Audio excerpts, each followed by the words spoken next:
Next product जो हमारी kitty में बहुत अच्छा प्रोडक्ट है उसका नाम है डोबिलोन।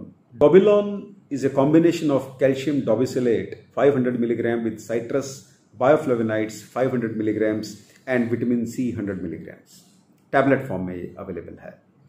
अब डोबिलोन में हमने जो पंच लाइन दिया वो है can add for vaso protection in variety of conditions. तो वेसो प्रोटेक्शन होती क्या है?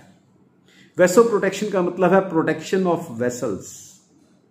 अब वेसल्स क्या है? यानी कि ब्लड वेसल्स की हम यहां बात कर रहे हैं, ना कि बर्तन की बात कर रहे हैं। वेसल बर्तन को भी बोलते हैं और ब्लड वेसल्स को भी बोलते हैं। ब्लड वेसल सर्कुलेटरी सिस्टम का एक कंपोनेंट है, इंपॉर्टेंट कंपोनेंट है। यह पूरी बॉडी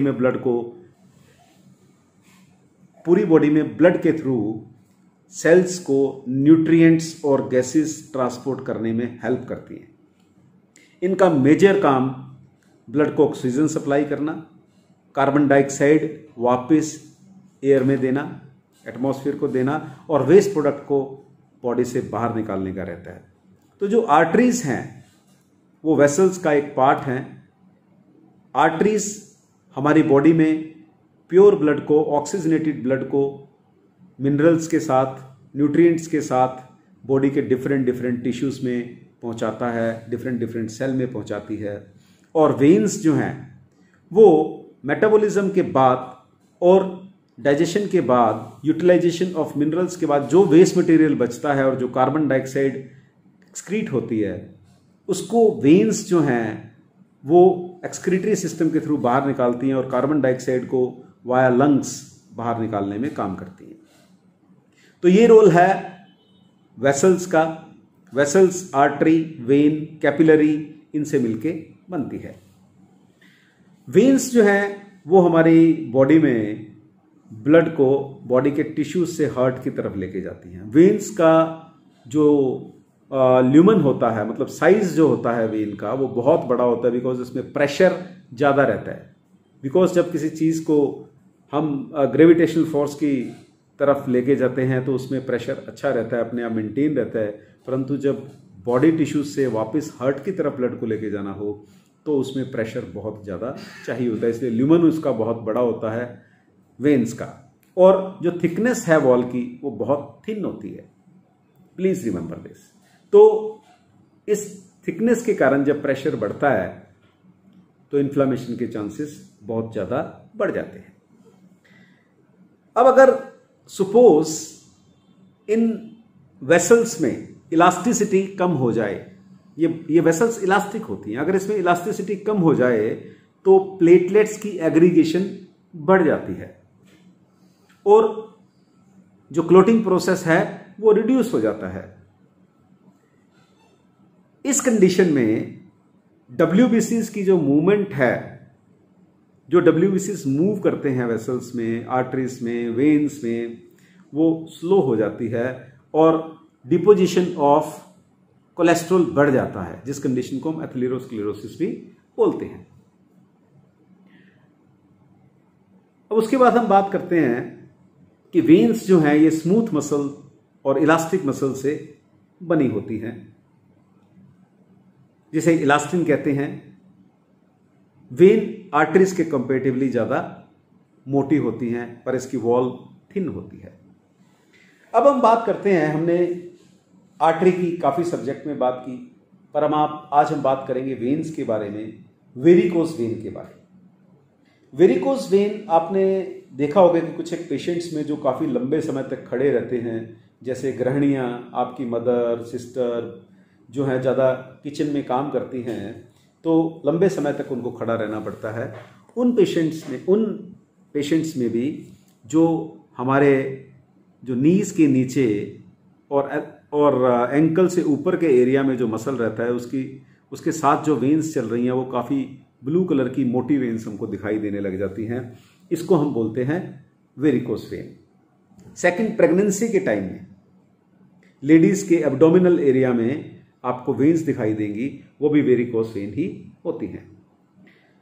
हम बोल सकते हैं कि लेग्स में एक्सेसिव प्रेशर के कारण, पांवों और पेट में प्रेगनेंसी के दौरान एक्सेसिव स्टैंडिंग पोस्चर में जो वेन्स के अंदर स्वेलिंग आती है उसको वेरिकोस वेन बोला जाता है। बट वेरिकोस वेन को ट्रीट करना बहुत जरूरी है। अगर वेरिकोस वेन ट्रीट नहीं होगी तो ये बहुत प्रॉब्लम क्रिएट कर सकती है।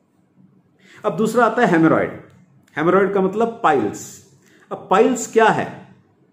पाइल्स जो हमारा एनल एरिया है, एनल एरिया के बाहर एक्सेसिव प्रेशर के कारण लंप्स बन जाते हैं। लंप्स मैंने इतने इतने बाहर की तरफ एक लंप्स जैसे मसे दिखाई देते हैं और यह बहुत ही पेनफुल होता है।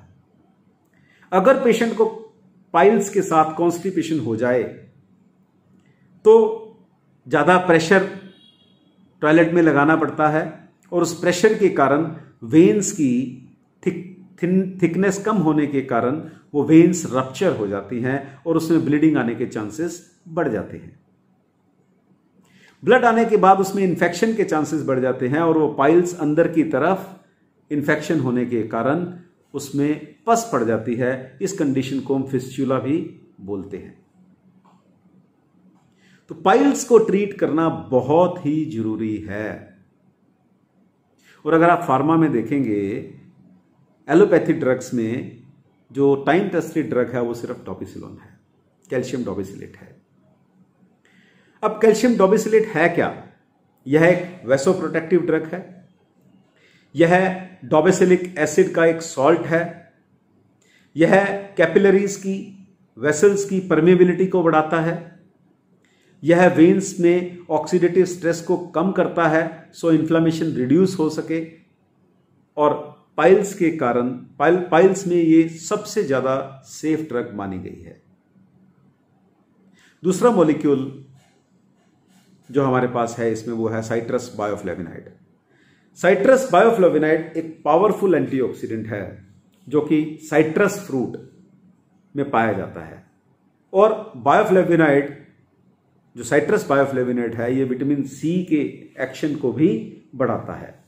यह ब्लड सर्कुलेशन को भी इंप्रूव करता है। यह ब्लड वेसल्स को रिलैक्स करता है। यह आर्टीरियल ब्लड प्रेशर को मेंटेन करता है। यह एथेरोस्क्लेरोसिस को भी रिड्यूस करता है। इस तरह से अगर कैल्शियम डॉबिसिलेट के साथ साइट्रस बायोफ्लेविनाइड डाला जाए तो ये कैल्शियम डॉबिसिलेट की एक्टिविटी को ऑलमोस्ट साइनर्जेटिक एक्शन के द्वारा डबल कर देता है। तीसरा इंग्रेडिएंट हमने इसमें डाला है vitamin C. As you know vitamin C is a collagen builder और ये बहुत बढ़िया एंटीऑक्सीडेंट है। और विटामिन सी वेन्स की वॉल को भी स्ट्रेंथन करता है। इस तरह से हम कह सकते हैं कि विटामिन सी डॉबिलोन में एक बहुत अच्छा रोल प्ले करता है। अब डॉबिलोन को किन इंडिकेशंस में हम प्रमोट कर सकते हैं? Number 1 varicose vein, number 2 haemorrhoid, number 3 diabetic retinopathy. Diabetic patients में रेटिना की जो वेन्स होती हैं, जो कैपिलरीज होती हैं, वो बहुत ही थिन होती हैं। उस रीजन में कई बार ब्लीडिंग होने के चांसेस रहते हैं और उस रीजन के अंदर उस कंडीशन को डायबिटिक रेटिनोपैथी बोलते हैं। इस कंडीशन में भी डॉबिलोन का बहुत अच्छा रोल है। एथेरोस्क्लेरोसिस में, जब कैपिलरीज में, जब वेन्स में, जब आर्टरीज में, जब इन सब में जब एक्सेसिव कोलेस्ट्रॉल डिपोजिशन हो जाती है उस कंडीशन में भी इसका बहुत बड़ा रोल है। और किसी भी तरह के वीनस डिजीजेस में, वेन से रिलेटेड किसी भी तरह की डिजीज में डॉबिलोन का बहुत अच्छा रोल है। सो वी कैन से कि डॉबिलोन eases the inflamed vein for comfort. So my dear friend, this is a very good product for surgeons, for physicians, for general practitioners, along with pectoral surgeons. आपने देखा होगा कि pile specialist different होते हैं और cardiologist भी इसको बहुत अच्छे से लिख सकता है। सो माय डियर फ्रेंड, डॉबिलोन को आप पिकुलेक्स के साथ और एक नया प्रोडक्ट हम लॉन्च कर रहे हैं उसके साथ, उसका नाम है पिल सॉफ्ट। ये पाइल्स को सॉफ्ट करने के लिए हमने जेल यानी कि ऑइंटमेंट लॉन्च की है, करने जा रहे हैं। उसके साथ आप इसको कॉम्बिनेशन में प्रमोट कर सकते हो। Thank you very much my dear friend. Please keep on learning, keep on updating your knowledge on these few products. Thank you very much.